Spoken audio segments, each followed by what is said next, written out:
एक मुलगी होती. त्या मुलीला काही मुलांनी, म्हणजे ती सुंदर होती आणि त्या मुलांनी जरा तिला फसवलं आणि ती प्रेम प्रकरणामध्ये पळून गेली. प्रेम प्रकरणामध्ये पळून गेल्यानंतर काही तिचे विवाद झाले आणि तिची हत्या झाली. हत्या झाल्यानंतर बाप कोणाला उत्तर देईल, कोणाला प्रश्न विचार. आता जे काही हे होते, प्रसंग होते, त्यामध्ये ते सगळं फाईल क्लोज करण्यात आली.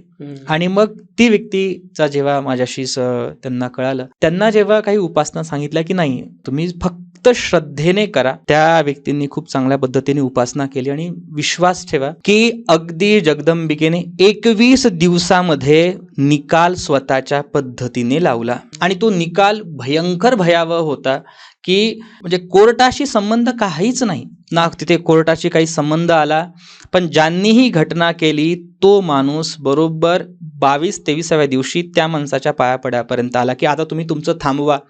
त्या ज्या माणसाने, ज्या मुलाने ही घटना केली होती, त्याचा कार ॲक्सिडेंटमध्ये मृत्यू झाला, जो अगदी बेफाम फिरत होता.